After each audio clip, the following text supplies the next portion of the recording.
فلما أسلما وتله للجبين ইব্রাহিম আলাইহিস সালাতু ওয়াস সালাম, ইসমাঈল আলাইহিস সালাতু ওয়াস সালাম, এক পাশে খলিলুল্লাহ আর এক পাশে জবিহুল্লাহ, দুজনে যখন সম্মতি প্রকাশ করলেন ইব্রাহিম আলাইহিস সালাতু ওয়াস সালাম জবে দিবেন, আর খলিলুল্লাহ জবিহুল্লাহ তিনি নিজেকে সঁপে দিবেন কিচের নিচে, শুরির নিচে।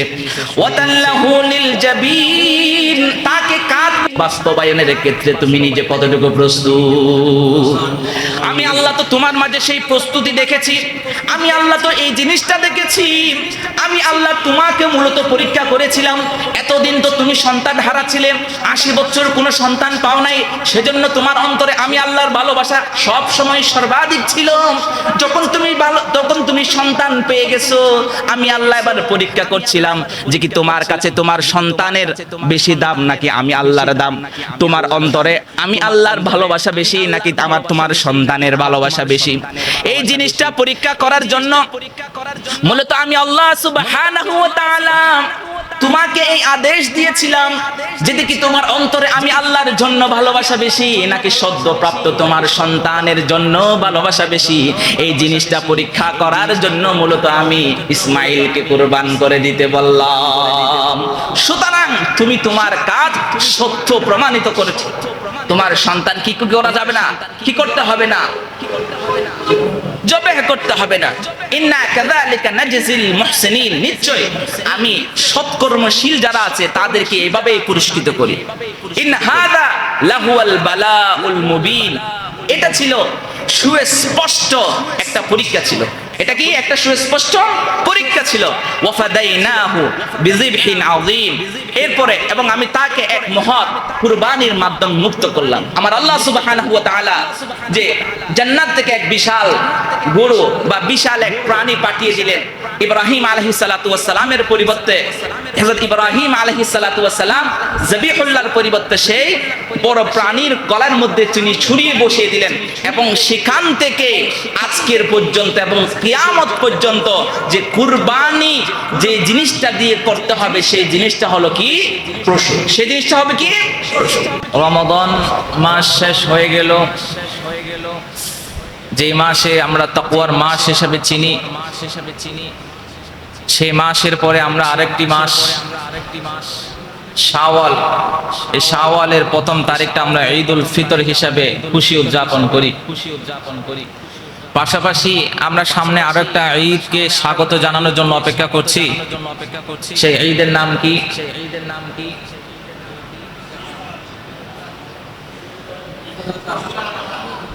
বুঝি নাই। ঈদুল আযহা। এই ঈদুল আযহা মানে কি? গরুর হাট থেকে গরু কিনে আনলাম, কুরবানির দিন জবেহ করলাম, মাংস সুন্দর করে রান্না করলাম, কাবাব বানালাম, ভালো করে খেলাম, এটাই কুরবানির উদ্দেশ্য। কুরবানির উদ্দেশ্য কি এটাই? কিন্তু আমরা অধিকাংশ মানুষ কুরবান জিনিসটাকে আমরা একটা পিকনিকে রূপান্তর করি, যে কুরবান মানে সমগ্র ভাই বোন সবাই একত্রিত হবে, একটা পিকনিক হবে, যেটাকে পার্টির ভাষায় গেট টুগেদার পার্টি বলে। তো কিন্তু আল্লাহ সুবহানাহু ওয়া তাআলা না খাওয়ার জন্য বারণ করে নাই, খেতে বলেছেন। কিন্তু খাওয়ার পূর্বে আল্লাহ সুবহানাহু ওয়া তাআলা বিশেষ কিছু উদ্দেশ্যকে সামনে রেখে এই কুরবানটাকে করার জন্য বলেছেন। জিলহজ মাস, হজের মাস। গত সপ্তাহে আমরা সংক্ষিপ্ত আকারে হজ সম্পর্কে আলোচনা করেছি। আজকে যেহেতু আমরা আরো 2টা জুমা পাচ্ছি, আজকে এবং আগামী জুমা আরেকটা জুমা পাবো ইনশাআল্লাহ। তো সেই সুবাদে আমি আজকে আলোচনার মধ্যে যাকে কেন্দ্র করে এই কুরবান, সেই ইতিহাসটুকু আমি কোরআনের ভাষায়, কিসের ভাষায়? ইতিহাসের ভাষায় না, কোরআনের ভাষায় সেই সংক্ষিপ্ত ইতিহাসটাকে আপনাদের সামনে তুলে ধরার চেষ্টা করব ইনশাআল্লাহ। আমরা সকলেই একজন পয়গম্বরের নাম জানি, বলেন তো সেই পয়গম্বরের নাম? মাশাআল্লাহ মাশাআল্লাহ। কুরবান যখন আসে তখন আমাদের একজন পয়গম্বরের নাম হঠাৎ মাথায় চলে আসে, তিনি হলেন কে? হযরত ইব্রাহিম আলাইহিস সালাতু ওয়াস সালাম। ওনার উপাধি কি? ওনার উপাধি কি? খলিলুল্লাহ। মাশাআল্লাহ। খলিলুল্লাহ মানে কি? আল্লাহর বন্ধু। এই যে আমরা এগুলো শিখবো, বুঝছেন, এগুলো আমরা কি? তো ইব্রাহিম আলাইহিস সালাতু ওয়াস সালাম এমন একজন ব্যক্তিত্ব, এমন একজন পয়গম্বর যিনি আল্লাহ সুবহানাহু ওয়া তাআলাকে এত বেশি ভালোবেসেছেন, এত বেশি ভালোবেসেছেন, এত বেশি ভালোবাসা প্রদর্শন করেছেন, যার ফলশ্রুতিতে তিনি আল্লাহর পক্ষ থেকে সবচেয়ে বেশি পরীক্ষার সম্মুখীন হয়েছে। ইব্রাহিম আলাইহিস সালাতু ওয়াস সালামকে আল্লাহ যতগুলো পরীক্ষায় ফেলেছেন, তিনি প্রত্যেকটা পরীক্ষায় উত্তীর্ণ হয়েছেন এবং আল্লাহ সুবহানাহু ওয়া তাআলা সেটার পুরস্কার হিসাবে আল্লাহর পক্ষ থেকে একটা উপাধি তিনাকে দিয়েছেন, সেটা হলো কি? জাতির পিতা। সেটা কি? তাহলে জাতির পিতাকে, হ্যাঁ, জাতির পিতাকে, একজন জাতির পিতা হওয়ার জন্য তার পূর্ব শর্ত হলো তাকে পরীক্ষা দিতে হবে এবং সেই পরীক্ষায় উত্তীর্ণ হতে হবে। এবং ইমাম হওয়ার জন্য যে কয়েকটা শর্ত, তন্মধ্যে এক নাম্বার হলো ন্যায়পরণতা, ইনসাফ, যেটা ইব্রাহিম আলাইহিস সালাতু ওয়াস সালামের মাঝে ছিল। সুতরাং তিনার স্বভাব চরিত্র, আচার আচরণ, ন্যায়পরণতা এবং একাগ্রতা, আল্লাহর প্রতি বিসর্জন দেওয়ার যে মন মানসিকতা, যেটা আল্লাহর কাছে এত বেশি পছন্দ হয়েছে, যার কারণে আল্লাহ সুবহানাহু ওয়া তাআলা সরাসরি কোরআনের মধ্যে বলে দিয়েছেন, ইন্নী জাইলুকা লিন-নাসি ইমামা। তাহলে সরাসরি ইমাম, নেতা, এই যে নেতা যে তিনি বানিয়ে দিয়েছেন আল্লাহ, কাকে? ইব্রাহিম আলাইহিস সালাতু ওয়াস সালামকে, যেটাকে আমরা জাতির পিতা হিসেবে স্বীকৃতি দিয়েছি। তাহলে জাতির পিতা হিসেবে স্বীকৃতি পাওয়ার জন্য আল্লাহ সুবহানাহু ওয়া তাআলা যে সমস্ত গুণাবলীকে সামনে রেখে স্বীকৃতি দিয়েছেন, তিনি কে? সুতরাং হযরত ইব্রাহিম আলাইহিস সালাতু ওয়াস সালাম ছাড়া পৃথিবীর যত ব্যক্তিকে আমরা জাতির পিতা হিসেবে স্বীকৃতি দিব, বরং আমরা স্বয়ং আল্লাহ সুবহানাহু ওয়া তাআলার বিধানকে অমান্য করার সমান। নাউযুবিল্লাহি মিন যালিক। আমরা আজকের আলোচনার মধ্যে আমি কোরআনে পাক থেকে একটি আয়াত তিলাওয়াত করেছি, যেখানে আমার আল্লাহ সুবহানাহু ওয়া তাআলা বললেন, ওয়া ইয বিতালা ইব্রাহিম রাব্বুহু বিকালিমাতিন ফাআতাম্মাহুন্না। আল্লাহ সুবহানাহু ওয়া তাআলা উম্মতে মুহাম্মাদীকে উদ্দেশ্য করে বললেন, স্মরণ করো যখন আমি ইব্রাহিম আলাইহিস সালাতু ওয়াস সালামকে কয়েকটি বিষয়ে পরীক্ষা করলাম। ফাআতাম্মাহুন্না, ইব্রাহিম আলাইহিস সালাতু ওয়াস সালাম আমার প্রত্যেকটা পরীক্ষায় তিনি সফলভাবে উত্তীর্ণ হয়েছেন। ক্বালা ইন্নী জাইলুকা লিন-নাসি ইমামা। আমার আল্লাহ সুবহানাহু ওয়া তাআলা বললেন, ওহে ইব্রাহিম, ওহে খলিলুল্লাহ, আমি আল্লাহ তোমাকে যে সব বিষয়ে পরীক্ষা করেছি, তুমি প্রত্যেকটা পরীক্ষার মধ্যে সফলভাবে উত্তীর্ণ হয়েছো, সেজন্য আমি আল্লাহ সুবহানাহু ওয়া তাআলা খুশি হয়ে তোমাকে একটা স্বীকৃতি দিতে যাচ্ছি। সেটা হলো আমি আল্লাহ তোমাকে গোটা মানব জাতির নেতা বানিয়ে দিলাম। ইব্রাহিম আলাইহিস সালাতু ওয়াস সালাম এই নেতা হওয়ার পিছনে, আল্লাহর কাছে পছন্দনীয় হওয়ার পিছনে অনেকগুলো পরীক্ষার সম্মুখীন হয়েছে, যেই পরীক্ষার মধ্যে উম্মতে মুহাম্মাদের জন্য শিক্ষা রয়েছে। আজকের আলোচনার মধ্য দিয়ে আমরা সেই সমস্ত পরীক্ষাগুলো সংক্ষিপ্তভাবে আলোচনা করব, যেখান থেকে যদি আমরা উম্মতে মুহাম্মাদিরা শিক্ষা নিতে পারি, তাহলে আমাদের পরবর্তী জীবন হবে অনেক বেশি সুন্দর। সর্বপ্রথম ঈমানি পরীক্ষা। ইব্রাহিম আলাইহিস সালাতু ওয়াস সালাম জন্ম হওয়ার পরে যিনি যখন মোটামুটি সাবালেগ হলেন, বুঝ শক্তি যখন চলে আসলেন, এখনো তিনি নবুয়ত প্রাপ্ত হন নাই। এমন সময় তার আশপাশের সকলে দেখলো মূর্তি পূজার মধ্যে লিপ্ত। তার বাবাকে দেখলো বাবা মূর্তি বানায়, আবার সেই মূর্তিগুলো তারা পূজা করে। এমন পরিস্থিতি যখন সে দেখতে পেল, মানুষকে বিভিন্ন অবস্থায় দেখতে পেল, কেউ আগুনের পূজা করছে, কেউ গাছের পূজা করছে, কেউ সূর্যের পূজা করছে, কেউ ছাদের পূজা করছে, কেউ তারকার পূজা করছে। এক একজন এক এক জিনিসের পূজার মধ্যে ব্যস্ত হয়ে গিয়েছেন। এমন সময় আমার আল্লাহ সুবহানাহু ওয়া তাআলার পক্ষ থেকে চলে আসলো ওহী, ওহে ইব্রাহিম, তুমি তোমার রবকে খুঁজো, তুমি তোমার রবকে খুঁজো। ইব্রাহিম আলাইহিস সালাতু ওয়াস সালাম নিজের বিবেক বুদ্ধি, নিজের কমন সেন্সকে এত সুন্দরভাবে সূক্ষ্মভাবে কাটালেন যে আমি এই সূর্যের পূজা করতে পারি না, এই তারকার পূজা করতে পারি না, আগুনের পূজা করতে পারি না। আমার বিবেক দিয়ে আমাকে চিন্তা করতে হবে, আমার বিবেক দিয়ে আমার খোদাকে আমাকে বের করতে হবে। এবার চলে আসলো ধাপে ধাপে তার আল্লাহকে চিনার উপায়গুলো ধাপে ধাপে চলে আসলো। প্রথম ধাপে তিনি যখন তারকা রাজিগুলো দেখতে পেলেন, আমার আল্লাহ সুবহানাহু ওয়া তাআলা সেই বিষয়টা কোরআনের মধ্যে এভাবে উল্লেখ করলেন, ফালাম্মা জান্না আলাইহিল লাইলু রাআ কাওকাবান ক্বালা হাযা রাব্বি ফালাম্মা আফালা ক্বালা লা উহিব্বুল আফিলিন। ইব্রাহিম আলাইহিস সালাতু ওয়াস সালাম সূর্য অস্তে যাওয়ার পরে যখন সন্ধ্যা ঘনিয়ে আসলো, আকাশের দিকে যখন তাকালো তখন দেখতে পেল মিট মিট কিছু তারকারাজি। এই তারকারাজি গুলো দেখার ফলে তিনি বলতে লাগলেন, হাদা রব্বি, এই বুঝি আমার রব, এই তারকাগুলো আমার রব। قال هذا ربي فلما আফালা, যখন কিছুক্ষণ পর যখন সেই তারকারাজি যখন অস্তমিত হয়ে গেল, যখন সেই তারকারাজি যখন অদৃশ্য হয়ে গেল, তখন সেই বলল লা উহিব্বুল আফিলিন, যেই সমস্ত জিনিসগুলো অস্তমিত হয়ে যায় আমি সেই সমস্ত জিনিসকে ভালোবাসি না।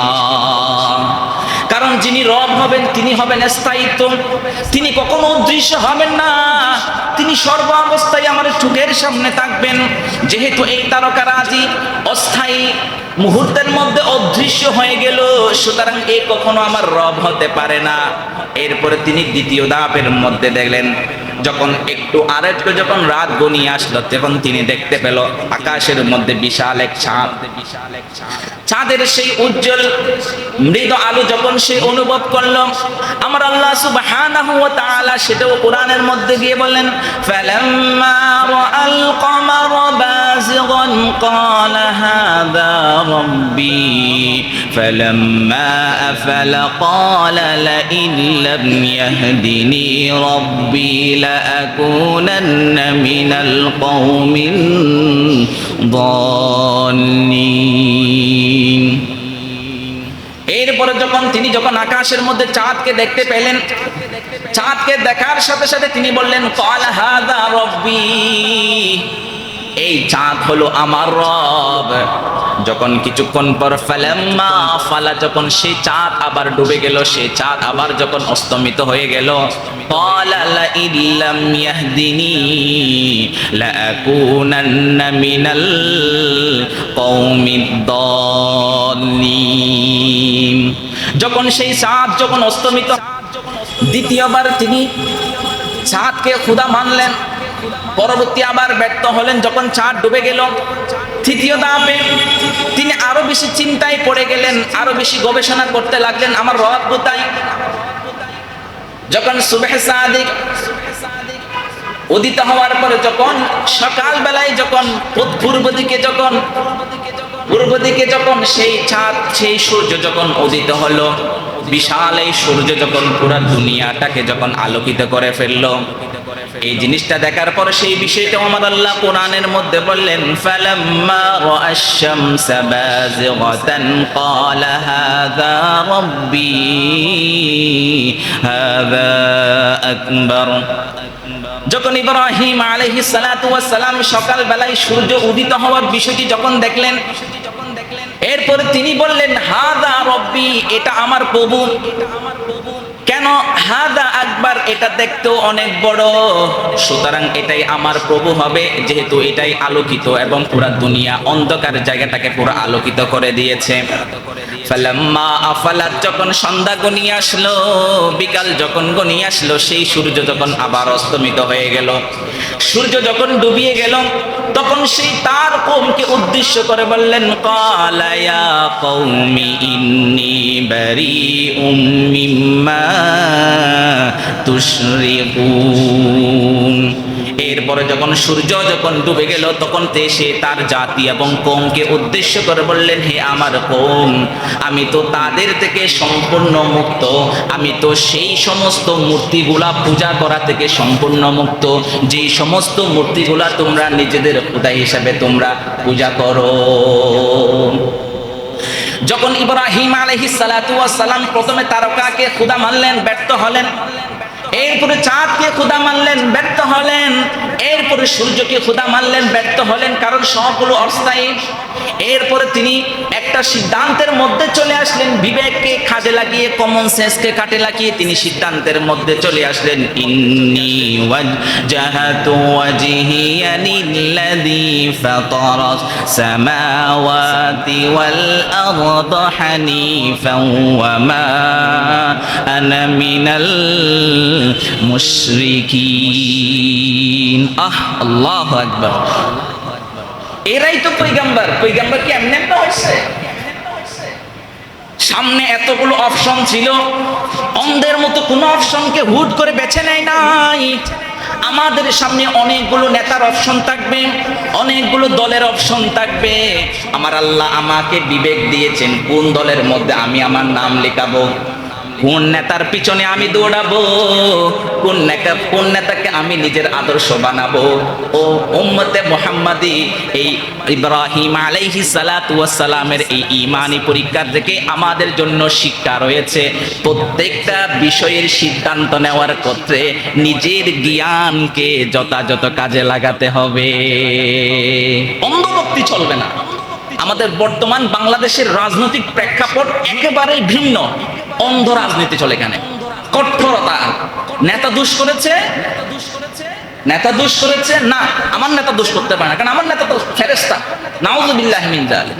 আবার সেই নেতার দোষটাকে ঢেকে দেওয়ার জন্য কর্মীরা লেগে যাবে, ফাটাফাটি, মারামারি, কাটাকাটি হয়ে যায় না। ইব্রাহিম আলাইহিস সালাতু ওয়াস সালামের এখান থেকে শিক্ষা হলো, উম্মতে মুহাম্মাদের জন্য এখান থেকে শিক্ষা হলো, আমরা প্রত্যেকটা বিষয় নির্বাচন করার ক্ষেত্রে আমাদের কমন সেন্সকে কাটাতে হবে। ইব্রাহিম আলাইহিস সালাতু ওয়াস সালাম যখন নিজের কমন সেন্স কাটালেন, এভাবে যখন বুদ্ধিদীপ্ত কাজে লাগালেন, তখন সর্বশেষ তিনি ঈমান আনলেন এমন এক খোদার উপর, এমন এক আল্লাহর উপর, যিনি এই আসমান এবং এই জমিনের সৃষ্টিকর্তা। এইগুলো এক নাম্বার পরীক্ষা। পরীক্ষা নম্বর 1 নম্বরে হযরত ইব্রাহিম আলাইহিস সালাতু ওয়াস সালাম উত্তীর্ণ হয়ে গেলেন। এরপরে আসলেন, যখন দেখতে পেলেন তার কওম, ইব্রাহিম আলাইহিস সালাতু ওয়াস সালাম যখন তার কওমের কাছে যখন নবী হিসেবে আমার আল্লাহর পক্ষ থেকে যখন প্রেরিত হলেন, দেখতে পেলেন কওমরা মূর্তি পূজার মধ্যে লিপ্ত হয়ে আছে। তার বাবা মূর্তি বানায়, আবার সেই মূর্তিগুলো বিক্রি করে, আবার সেই এলাকার মানুষগুলো সেই মূর্তিগুলোরে পূজা করে। এই দৃশ্য দেখার পরে যখন ইব্রাহিম আলাইহিস সালাতু ওয়াস সালাম বাবার এই সমস্ত কর্মকাণ্ড দেখলেন, তখন ইব্রাহিম আলাইহিস সালাতু ওয়াস সালাম বাবাকে বললেন, ইযা ক্বালা লিআবিহি ওয়া কওমিহি মা হাযিহি তামাসিলুল্লাতী আনতুম লাহা আকিফুন। ইব্রাহিম আলাইহিস সালাতু ওয়াস সালাম বলেন, স্মরণ করুন যখন ইব্রাহিম আলাইহিস সালাতু ওয়াস সালাম তার পিতা এবং তার কওমকে বলল, তোমরা এসব মূর্তির পূজা করো, তোমরা এসব মূর্তির পূজার মধ্যে এত বেশি মগ্ন কেন? কেন তোমরা এসব মূর্তিগুলার পূজা করো এবং এই মূর্তিগুলার পূজার মধ্যে কেন নিজেদেরকে ডুবিয়ে রাখো? ক্বালু ওয়াজাদনা আবাআনা লাহা আবিদিন। ইব্রাহিম আলাইহিস সালাতু ওয়াস সালামের জাতি কি উত্তর দিল? ওই ইব্রাহিম শুনে রেখো, আমরা এই মূর্তিগুলার পূজা এজন্য করি যেহেতু এই মূর্তিগুলার পূজা আমাদের বাপ দাদারা করে গিয়েছিল। সুতরাং আমাদেরও এমন সংস্কৃতি আছে, আমাদের পূর্ববর্তী বাপ দাদারা করেছেন, মুরব্বীরা করেছেন, সেজন্য আমরা করি। সেই মুরব্বীদের সেই সমস্ত কর্মকাণ্ডগুলোকে আমরা অগ্রাধিকার দিতে গিয়ে আমরা কোরআন এবং হাদিসে বা শরীয়তের আইনগুলোকে আমরা লঙ্ঘন করি। কোরআন কি বলেছে, হাদিস কি বলেছে সেদিকে আমার দেখার টাইম নাই। আমার বাবা আমার দাদা যেটা করেছে সেটাই আমরা করব। এরপরে বললেন قال لقد كنتم أنتم وآباؤكم في ضلال مبين। তাদের এই উত্তর শোনার পরে ইব্রাহিম আলাইহিস সালাতু ওয়াস সালাম বলল, তোমরা এবং তোমার বাপ দাদারা সুস্পষ্ট গুমরাহির মধ্যে ছিল। তোমাদের বাপ দাদারা যেমন এই মূর্তিগুলা পূজা করার কারণে স্পষ্ট পথভ্রষ্টতার মধ্যে ছিল, তোমরাও তোমাদের বাপ দাদার সেই সমস্ত কর্মকাণ্ডগুলো অনুসরণ করার কারণে তোমরাও স্পষ্ট গুমরাহির মধ্যে আছো। সুতরাং আমার আল্লাহর দিকে ফিরে আসো, যে আল্লাহ তোমাকে সৃষ্টি করেছেন, তোমার বাপ দাদাকে সৃষ্টি করেছেন, সেই মহান রবের দিকে তোমরা ফিরে আসো।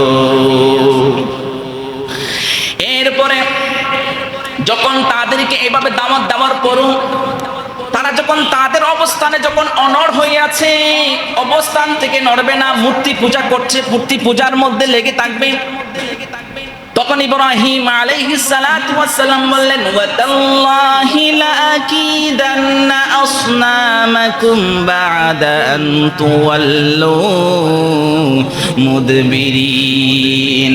ইব্রাহিম আলাইহিস সালাতু ওয়াস সালাম আল্লাহকে সাক্ষী রেখে বললেন, আল্লাহর কসম, তোমরা যখন এই প্রতিমাগুলোকে ছেড়ে যখন চলে যাবে তখন অবশ্যই এই প্রতিমাগুলোকে নিয়ে আমি একটা পরিকল্পনা করব। فجعلهم جزازا إلا كبيرا لهم لعلهم إليه يرجعون।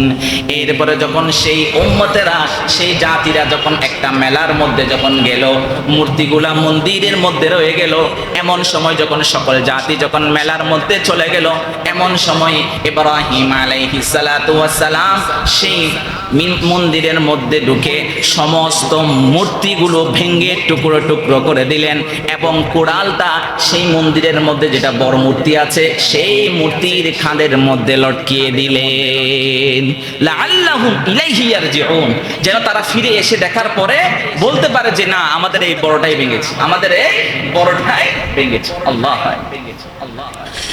এবারে যখন মূর্তি ভেঙে ফেললো, জাতি যখন ফিরে আসলো, তখন তারা দেখতে পেল এবং তারা বলল, ক্বালু মান ফাআলা হাযা বিআলিহাতিনা ইন্নাহু লামিনাল যালিমিন।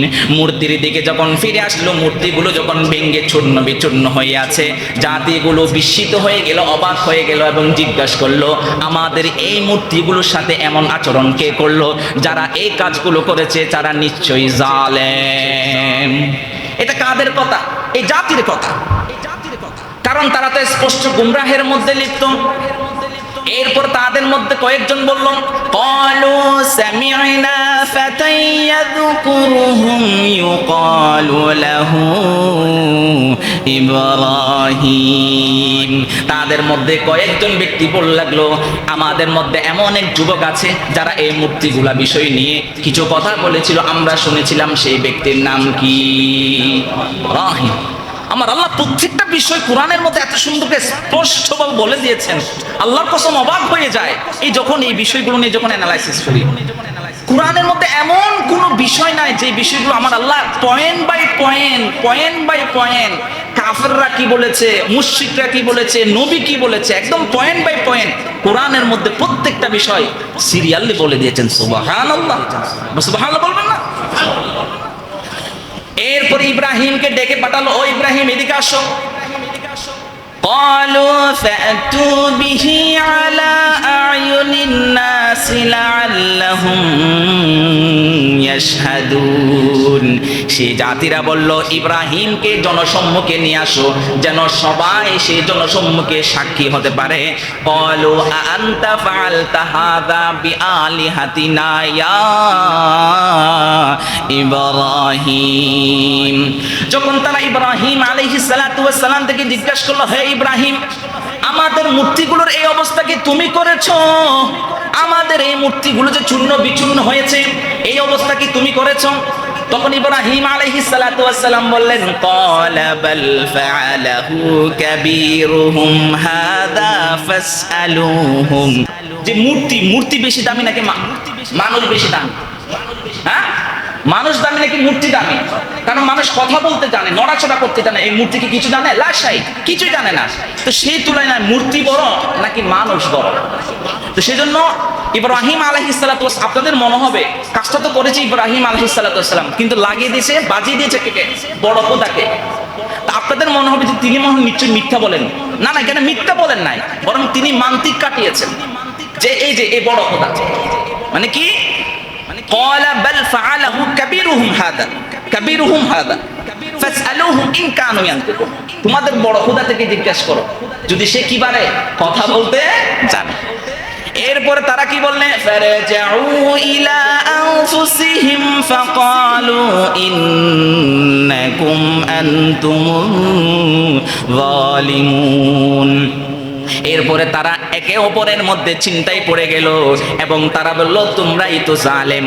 সুম্মা নুকিসু আলা রুসিহিম লাকাদ আলিমতা মা হাউলাই ইয়ানতিকুন। তারপরে তারা আবার মুখ ফিরিয়ে বলল, ও ইব্রাহিম, আবার মুখ ফিরিয়ে বলল, তুমি তো জানো যে এগুলো কথা বলতে জানে না, তুমি তো জানো এগুলো কথা বলতে জানে না, আবার তুমি কেন বলছো ইনকানু ইয়ানতিকুন ফাসআলু ইনকানু ইয়ানতিকুন? তাদের কাছ থেকে জিজ্ঞাসা করো যদি তারা কথা বলতে জানে। তুমি তো জানো ইব্রাহিম এই মূর্তিগুলো কথা বলতে জানে না। ইব্রাহিম আলাইহিস সালাম সুযোগ পেয়ে গেছেন, এবার বললেন যে এই তো সুযোগ। ইব্রাহিম আলাইহিস সালাম বলেন, ক্বালা আফাতা'বুদুনা মিন দুনিল্লাহি মা লা ইয়ানফাউকুম শাইআন ওয়া লা ইয়াদুররুকুম। ইব্রাহিম আলাইহিস সালাতু ওয়াস সালাম বললেন, তোমরা তারপরও এমন কিছু মূর্তির উপাসনা করো আল্লাহকে বাদ দিয়ে, যে মূর্তিগুলো না পারে তোমাদের উপকারে আসতে, না পারে তোমাদের ক্ষতি করতে। কি প্রয়োজন আল্লাহকে ছেড়ে তোমরা এমন মূর্তির পূজা করো যে মূর্তিগুলো না নিজেদের উপকারে আসে, না নিজের ক্ষতি সাধন করতে পারে? কি প্রয়োজন? এরপর আরো বললেন, উফিল্লাকুম ওয়ালিমা তা'বুদুনা মিন দুনিল্লাহ আফালা তা'কিলুন। এরপরে ইব্রাহিম আলাইহিস সালাতু ওয়াস সালাম দিক ছড়িয়ে দিলেন, একটা আফসোস করলেন দিক তোমাদের এবং তোমাদের উপাসনাদের প্রতি। তোমরা কি এসব কিছু বুঝো না? তোমরা কি এসব কিছু বুঝো না? তোমরা এমন কর্মকাণ্ডের মধ্যে লিপ্ত যেখানে তোমাদের জ্ঞান কি লোপ পেয়েছে, তোমাদের আকল কি লোপ পেয়েছে। তোমরা কেন এমন মূর্তির পূজা করো যে মূর্তিগুলো নিজে কথা বলতে জানে না, নিজের প্রতি সাধন করতে জানে না, অন্যের উপকারে আসে না, আরেকজনকে উপকার করতে পারে না, এমন মূর্তির কেন তোমরা পূজা করছো? এরপরে বললেন, ক্বালু হাররিকুহু ওয়ানসুরু আলিহাতাকুম ইন কুনতুম ফাইলিন। যখন তারা এক পর্যায়ে আর কোনো কিছু করার নাই, এরপর তারা বললো কি, হাররিকুহু ওয়ানসুরু আলিহাতাকুম, এই ইব্রাহিমকে ধর, আগুনে নিক্ষেপ করো, ইব্রাহিমকে ধরো, আগুনে নিক্ষেপ করো, নিয়ে যাও কার কাছে? নমরুদের কাছে। চলো নমরুদের কাছে নিয়ে যাই, ইন কুনতুম ফাইলিন। এবং তোমরা তোমাদের দেবতার পক্ষ থেকে প্রতিশোধ নাও, কারণ দেবতারা তো চড়তেও পারে না, হাঁটতেও পারে না, মারতেও পারে না, নড়াচড়াও করতে পারে না। সুতরাং তোমরা তোমাদের দেবতার পক্ষ থেকে ইব্রাহিমকে আগুনে পুড়িয়ে কি নাও? প্রতিশোধ নাও। এরপর ইব্রাহিম আলাইহিস সালাতু ওয়াস সালামকে কার সামনে আনা হলো? নমরুদের সামনে আনা হলো। এবারে ইব্রাহিম আলাইহিস সালাতু ওয়াস সালাম নমরুদকে আল্লাহর দাওয়াত দিয়ে দিলেন এবং আল্লাহ সুবহানাহু ওয়া তাআলা সম্পর্কে বললেন, ক্বালা ইব্রাহিম রাব্বিয়াল্লাযী ইউহয়ী ওয়া ইউমীত। ইব্রাহিম আলাইহিস সালাতু ওয়াস সালাম আমার আল্লাহর দুইটা গুণ বর্ণনা করলেন। তিনি চিরঞ্জীব এবং তিনি কখনো মরে না, কখনো মৃত্যুর স্বাদ তিনি গ্রহণ করেন না। আমার আল্লাহ চাইলে বাঁচাতেও পারেন, আমার আল্লাহ চাইলে মৃত্যু দান করতে পারেন। এই বৈশিষ্ট্য যখন নমরুদের সামনে তুলে ধরলেন, নমরুদ কি বলল? ক্বালা আনা উহয়ী ওয়া উমীত, তোমার খোদা যেটা পারে আমিও সেইটা পারি, কারণ আমিও খোদা। কে বলেন? নমরুদ বলে। সেখান নমরুদ কি করলো? তার কয়েদিখানা থেকে দুইজন লোক ধরে নিয়ে আসলো। একজনকে ছুরি আঘাত করে মুহূর্তের মধ্যে হত্যা করে ফেললো, আরেকজনকে ছুরি আঘাত করতে গিয়ে আর আঘাত না করে তাকে ছেড়ে দিল। এরপরে ইব্রাহিমকে বলল, ইব্রাহিম দেখো আমি একজনকে মেরে দিলাম, আরেকজনকে আমি বাঁচিয়ে দিলাম। এরপরে ইব্রাহিম আলাইহিস সালাতু ওয়াস সালাম আরেকটা যুক্তি দিলেন, ঠিক আছে তাহলে আরেকটা কাজ তুমি করে দেখাও। ক্বালা ফাইন্নাল্লাহা ইয়াতি বিশ-শামসি মিনাল মাশরিকি ফাতি বিহা মিনাল মাগরিবি ফাবুহিতাল্লাযী কাফার। ইব্রাহিম আলাইহিস সালাতু ওয়াস সালাম বললেন, নিশ্চয়ই আমার আল্লাহ এই সূর্যকে উদিত করেন পূর্ব দিক দিয়ে। তুমি যদি সর্বশক্তিমান হও, তুমি যদি নিজেকে খোদা দাবি করো, যখন তারা কথায় কাজে পেরে ওঠে না তখন তারা অ্যাকশনে চলে যায়। যখন একটা ব্যক্তিকে বুঝাতে চায় সম্পদ ছেড়ে দাও, এই জায়গা আমার লাগবে, এই মার্কেট আমার লাগবে, যখন সেই ব্যক্তি যখন মার্কেট কিংবা যখন এই জায়গা দিতে না পারে, সেই সমস্ত জালিমরা মানুষ বাড়া করে সেই ব্যক্তিকে হয় পিটিয়ে হত্যা করে। এই সমস্ত জালেমগুলো এই সমস্ত সব নমরুদের উত্তরসূরি। নমরুদের পরে কি করলো? যে না, ইব্রাহিমকে হাত পা বাঁধার পরে বিশাল একটা অগ্নিকুণ্ড করা হলো। ইব্রাহিম আলাইহিস সালাতু ওয়াস সালামকে সেই অগ্নিকুণ্ডের মধ্যে ফেলা হলো। আগুন ইব্রাহিম আলাইহিস সালাতু ওয়াস সালামের হাতের মধ্যে যত রশি আছে সব রশিগুলো মুহূর্তের মধ্যে পুড়ে ছাই করে দিল। কাঠ যা কিছু আছে সবগুলো মুহূর্তের মধ্যে পুড়ে ছাই দিল, কিন্তু আগুন ইব্রাহিম আলাইহিস সালাতু ওয়াস সালামের দেহের একটা পশম পুড়তে পারে নাই। আমার আল্লাহ সুবহানাহু ওয়া তাআলা জিবরাইল আমিনকে পাঠিয়ে দিলেন। জিবরাইল আমিন বলল, ও খলিলুল্লাহ, আপনি আমার কাছ থেকে সহযোগিতা চান, আপনি আমাকে হুকুম করেন, আমি আমার একটা ঝাপটা যখন ভারে দিব আগুনগুলো আলাদা হয়ে যাবে, আগুন নিভে যাবে। ইব্রাহিম আলাইহিস সালাতু ওয়াস সালাম বললেন, আমি কেন তোমার কাছ থেকে কেন আমি সহযোগিতা চাইবো? যে আল্লাহ তার প্রতি ভালোবাসা কি পরিমাণ আমার আছে সেই ভালোবাসা দেখার জন্য, পরীক্ষা করার জন্য আমাকে অগ্নিকুণ্ডের মধ্যে নিক্ষেপ করেছো, সেই আল্লাহ কি জীবিত নাই নাকি? আমার তো সেই আল্লাহ এখনো জীবিত আছে। আমার আল্লাহ যদি চাই আমি তার সন্তুষ্টি অর্জনের লক্ষ্যে আমি ইব্রাহিম একবার কেন 1000 বার পুড়তে রাজি, আমি ইব্রাহিম একবার কেন 1000 বার মরতে রাজি। যদি আমার আল্লাহ চাই, যদি আমার আল্লাহ যদি চায় যে না আমার খলিলুল্লাহর কোনো ক্ষতি যেন না হোক, তাহলে এই আগুন কেন, আগুনের চেয়ে এর চেয়ে আরো ভয়াল কিছু যদি এনে দাও, তাহলে আমি ইব্রাহিমের একটা পশম বাঁকা করতে পারবে না। ইব্রাহিম আলাইহিস সালাতু ওয়াস সালামের এই কথা আল্লাহর কাছে এত পছন্দ হয়ে গেল, আমার আল্লাহ সাথে সাথে আগুনকে হুকুম দিলেন, কুলনা ইয়া নারু কুনি বারদাম ওয়া সালামুন আলা ইব্রাহিম। আমার আল্লাহ সুবহানাহু ওয়া তাআলা বললেন, হে আগুন, যে ক্ষমতা আমি আল্লাহ তোমাকে দিয়েছি, কিসের ক্ষমতা? পুরানোর ক্ষমতা, দাহ্য করানোর ক্ষমতা, সেই ক্ষমতা মুহূর্তের মধ্যে লোপ হও এবং আমার খলিলুল্লাহ ইব্রাহিমের উপর তুমি রহমত এবং ঠান্ডা হয়ে যাও। এই পরীক্ষার মধ্যে ইব্রাহিম আলাইহিস সালাতু ওয়াস সালাম উত্তীর্ণ হলেন, নমরুদ হেরে গেল। আমার আল্লাহ সুবহানাহু ওয়া তাআলা ইব্রাহিম আলাইহিস সালাতু ওয়াস সালামের উপর খুশি হয়ে গেলেন। এরপরে 3 নম্বর পরীক্ষার মধ্যে তিনি সম্মুখীন হলেন। ইব্রাহিম আলাইহিস সালাতু ওয়াস সালাম 80 বছর প্লাস হয়ে গেছে, কিন্তু কোনো ছেলে সন্তান নাই, কোনো পুত্র সন্তান নাই। আল্লাহর কাছে বললেন, ইয়া আল্লাহ, আল্লাহর কাছে গিয়ে বললেন, হে আল্লাহ, দীর্ঘ 80 বছর হয়ে গেছে, আমার কোনো সন্তান নাই। রব্বি হাবিলি মিনাস সালিহিন, হে আল্লাহ আপনি আমাকে এক সৎপুত্র দান করেন। আমার কাছে কোনো সন্তান নাই, বয়স 80 বছর হয়ে গেছে, বার্ধক্য জনিত পড়ে গেছি, আমি তো জনশূন্য হয়ে যাব। আমার আল্লাহ সুবহানাহু ওয়া তাআলা তার খলিলুল্লাহর এই দোয়াগুলো কবুল করলেন এবং সাথে সাথে বললেন ফাবাশশারনাহু বিগুলামিন হালিম। আমার আল্লাহ সুবহানাহু ওয়া তাআলা তার খলিলুল্লাহ দোয়া করতে দেরি, সাথে সাথে আমার আল্লাহ তার দোয়া কবুল করে নিয়েছেন। ফাবাশশারনাহু বিগুলামিন হালিম, তখন আমি তাকে এক সহনশীল পুত্রের সুসংবাদ দিলাম। কে দিলেন? আমার আল্লাহ দিলেন। সেই পুত্রকে ইসমাঈল আলাইহিস সালাতু ওয়াস সালাম, যাকে জবিহুল্লাহ বলেন, উনাকে জবিহুল্লাহ বলার কারণ কি শুনেন।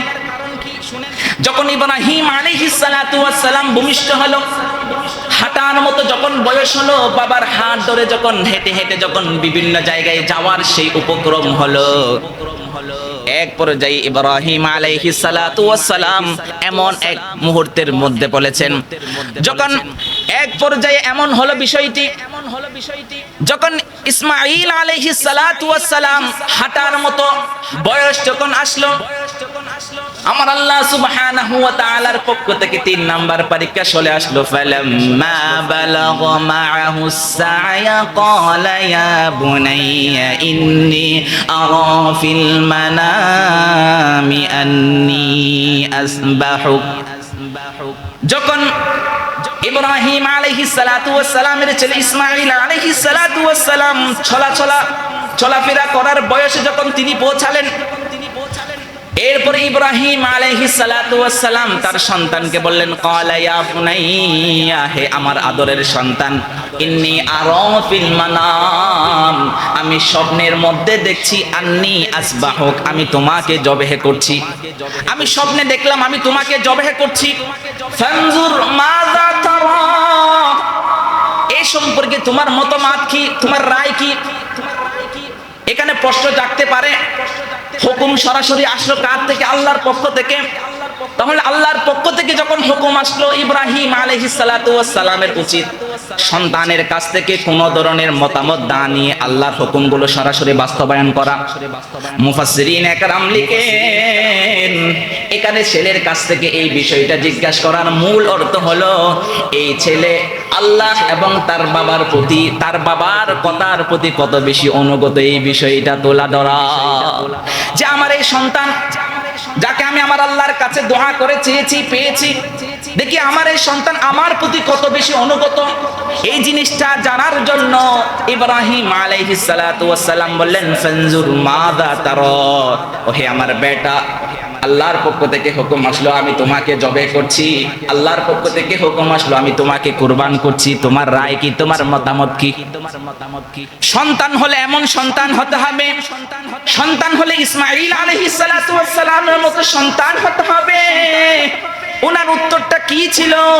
ক্বালা ইয়া আবাতি ফাআল মা তু'মার সাতাজিদুনি ইনশাআল্লাহু মিনাস সাবিরিন। এরপর ইব্রাহিম আলাইহিস সালাতু ওয়াস সালাম কি বললেন? সন্তান হলে কেমন হতে হয়, বাবার কথার প্রতি সন্তানের আনুগত্য জিনিসটা কিভাবে প্রকাশ করতে হয়। এরপরে ইব্রাহিম আলাইহিস সালাতু ওয়াস সালামের সন্তান ইসমাঈল আলাইহিস সালাতু ওয়াস সালাম বললেন, ক্বালা ইয়া আবাতি ফাআল মা তু'মার, হে আমার বাবা, তুমি তোমার রবের পক্ষ থেকে, তুমি তোমার আল্লাহর পক্ষ থেকে যে হুকুমের আদেশ প্রাপ্ত হয়েছো, তুমি সেই হুকুমের আদেশটা ইমিডিয়েট করো। সাতাজিদুনি ইনশাআল্লাহু মিনাস সাবিরিন, অবশ্যই অবশ্যই ইনশাআল্লাহ আপনি আমাকে ধৈর্যশীলদের অন্তর্ভুক্ত পাবেন। সুবহানাল্লাহ। সন্তান যেমন বাবা, যেমন সন্তান তেমন। বাবা যেমন একটার পর একটা পরীক্ষা দিয়ে উত্তীর্ণ হচ্ছে, আল্লাহর কাছে ভালোবাসার পাত্র হচ্ছে। ইসমাঈল আলাইহিস সালাতু ওয়াস সালাম মাত্র 12 বছর বয়স, যে বছর বয়সে সে এখনো কোনটা ভালো কোনটা খারাপ সেটার বয়স হয় নাই। এমন সময় যদি এমন সন্তানের যদি উত্তর এমন হয়, বাবা তুমি তোমার রব থেকে যে আদেশ প্রাপ্ত হয়েছো, তুমি তোমার সেই রবের সেই হুকুম জলদি পালন করো, সুতরাং আমাকে তুমি ধৈর্যশীলদের অন্তর্ভুক্ত পাবে। এরপরে ইব্রাহিম আলাইহিস সালাতু ওয়াস সালাম এবার জবেহের প্রস্তুতি নিচ্ছেন। ফালাম্মা আসলামা ওয়া তাল্লাহু লিল জাবিন ইব্রাহিম আলাইহিস সালাতু ওয়াস সালাম, ইসমাঈল আলাইহিস সালাতু ওয়াস সালাম, এক পাশে খলিলুল্লাহ আর এক পাশে জবিহুল্লাহ, দুজনে যখন সম্মতি প্রকাশ করলেন, ইব্রাহিম আলাইহিস সালাতু ওয়াস সালাম জবে দিবেন, আর খলিলুল্লাহ জবিহুল্লাহ তিনি নিজেকে সঁপে দিবেন কিচের নিচে, শরীর নিচে। ওয়াতাল্লাহু লিল জাবিন, তাকে কাজ বাস্তবায়নের ক্ষেত্রে তুমি নিজে কতটুকু প্রস্তুত? আমি আল্লাহ তো তোমার মাঝে সেই প্রস্তুতি দেখেছি, আমি আল্লাহ তো এই জিনিসটা দেখেছি, আমি আল্লাহ তোমাকে মূলত পরীক্ষা করেছিলাম। এতদিন তো তুমি সন্তান হারা ছিলে, 80 বছর কোনো সন্তান পাও নাই, সেজন্য তোমার অন্তরে আমি আল্লাহর ভালোবাসা সব সময় সর্বাধিক ছিল। তখন তুমি সন্তান পেয়ে গেছো, আমি আল্লাহ এবার পরীক্ষা করছিলাম যে কি তোমার কাছে তোমার সন্তানের বেশি দাম নাকি আমি আল্লাহর দাম, তোমার অন্তরে আমি আল্লাহর ভালোবাসা বেশি নাকি তোমার সন্তানের ভালোবাসা বেশি। এই জিনিসটা পরীক্ষা করার জন্য মূলত আমি আল্লাহ সুবহানাহু ওয়া তাআলা তোমাকে এই আদেশ দিয়েছিলাম যে দেখি তোমার অন্তরে আমি আল্লাহর জন্য ভালোবাসা বেশি নাকি সদ্যপ্রাপ্ত তোমার সন্তানের জন্য ভালোবাসা বেশি। এই জিনিসটা পরীক্ষা করার জন্য মূলত আমি ইসমাইলকে কুরবান করে দিতে বললাম। সুতরাং তুমি তোমার কাজ সত্য প্রমাণিত করেছো, তোমার সন্তান কি করা যাবে না, কি করতে হবে না, জবেহ করতে হবে না। ইন্না কাযালিকা নাজজিল মুহসিনিন, নিশ্চয় আমি সৎকর্মশীল যারা আছে তাদেরকে এইভাবেই পুরস্কৃত করি। ইন হাযা লাহুয়াল বালাউল মুবিন, এটা ছিল সুস্পষ্ট একটা পরীক্ষা ছিল। এটা কি একটা সুস্পষ্ট পরীক্ষা ছিল। ওয়াফাদাইনাহু বিযিবহিন আযীম, এরপরে এবং আমি তাকে এক মহৎ কুরবানির মাধ্যমে মুক্ত করলাম। আমার আল্লাহ সুবহানাহু ওয়া তাআলা যে জান্নাত থেকে এক বিশাল গরু বা বিশাল এক প্রাণী পাঠিয়ে দিলেন ইব্রাহিম আলাইহিস সালাতু ওয়াস সালামের পরিবর্তে। হযরত ইব্রাহিম আলাইহিস সালাতু ওয়াস সালাম যবিহুল্লাহর পরিবর্তে সেই বড় প্রাণীর গলার মধ্যে তিনি ছুরিয়ে বসিয়ে দিলেন, এবং সেখান থেকে আজকের পর্যন্ত এবং কিয়ামত পর্যন্ত যে কুরবানি যে জিনিসটা দিয়ে করতে হবে সেই জিনিসটা হলো কি পশু, সেই জিনিসটা হবে কি পশু। তাহলে আমরা বুঝতে পেরেছি তো কোথায় থেকে এই কুরবানির আবির্ভাব। অনেকে বলে হাবিল কাবিলের, হাবিল কাবিল এটা হচ্ছে কি একটা কোরআনের একটা ধাপ, কুরবানির একটা ধাপ। কিন্তু কুরবানি জিনিসটা কি দিয়ে হবে? কুরবানি জিনিসটা কি মানুষ দিয়ে হবে নাকি ঘাস দিয়ে হবে নাকি বাঁশ দিয়ে হবে নাকি পশু দিয়ে হবে? এই পশুর প্রচলনটা আসছে কোত্থেকে?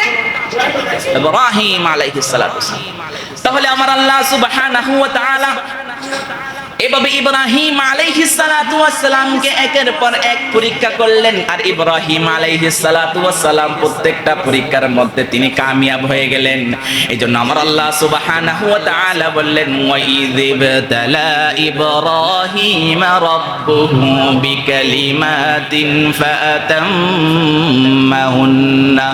ক্বালা ইন্নী জাইলুকা লিন-নাসি ইমামা ক্বালা ومن ذريتي قال لا ينال عهد الظالمين। এজন্য আমার আল্লাহ সুবহানাহু ওয়া তাআলা কোরআনের মধ্যে সুস্পষ্টভাবে বলে দিয়েছেন, আমি আমার খলিলুল্লাহ হযরত ইব্রাহিমকে অনেকগুলো বিষয়ে পরীক্ষা করলাম। আমার খলিলুল্লাহ প্রত্যেকটা বিষয়ে সফলভাবে তিনি কামিয়াব হয়েছে। সেজন্য আমি আল্লাহ পুরস্কার স্বরূপ আমি আমার খলিলুল্লাহকে গোটা মানব জাতির নেতা বানিয়ে দিয়েছি। সুতরাং এখান থেকে একটা বিষয় সুস্পষ্ট, একজন নেতা হওয়ার জন্য যে সমস্ত বিষয়গুলো প্রয়োজন সেটা হলো সেই নেতাকে অবশ্যই ন্যায়পরায়ণ হতে হবে। 2 নাম্বার, সেই নেতাকে পরীক্ষার সম্মুখীন হতে হবে। কিসের সম্মুখীন? পরীক্ষার সম্মুখীন হতে হবে। 3 নাম্বার, আমার আল্লাহ সুবহানাহু ওয়া তাআলা বিভিন্ন জায়গার মধ্যে তুলে ধরেছেন যে আমি যারা জালেম আছে, যারা জালেম সম্প্রদায় আছে, আমি কখনো তাদেরকে নেতা বানাই। আপনি নমরুদের দিকে তাকান, সে কি মানব জাতির নেতা হতে পারছে? আবু জাহেল কি মানব জাতির নেতা হইতে পারছে? ফেরাউন কি পারছে? চেঙ্গিস খান কি পারছে? হিটলার কি পারছে? মুসলিনী কি পারছে? পারছে কেউ পারে নাই।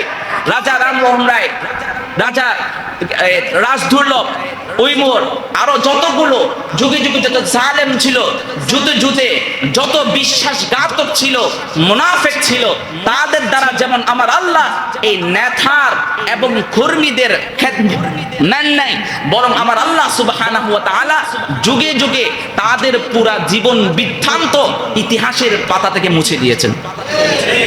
সেজন্য ইব্রাহিম আলাইহিস সালাতু ওয়াস সালামের এই জীবনী থেকে বর্তমান সময়ের প্রত্যেকটা নেতা থেকে শিক্ষা নেওয়া উচিত। ইব্রাহিম আলাইহিস সালাতু ওয়াস সালাম যে আদর্শের কারণে আমার আল্লাহর যুগে গোটা মানব জাতির নেতা হয়েছেন, সুতরাং যারাও বর্তমান সময়ে নেতা হওয়ার স্বপ্ন দেখছি, আমরা যতদিন পর্যন্ত ইব্রাহিম আলাইহিস সালাতু ওয়াস সালামের আদর্শ নিজের মাঝে বাস্তবায়ন করতে পারি নাই, আমরা যেটাই বলে আমরা মুখে ফেনা তুলি না কেন, আমার আল্লাহ আপনাকে কখনো নেতা হিসাবে নির্বাচন করবে না। সেজন্য আল্লাহ সুবহানাহু ওয়া তাআলা আমাদেরকে কোরআন এবং হাদিসের অনুসারে নিজের জীবন যে গঠনের যে সুযোগ, সেই সুযোগ অনুযায়ী আমাদের জীবনটাকে সুন্দরভাবে গঠন করার তৌফিক দান করুক।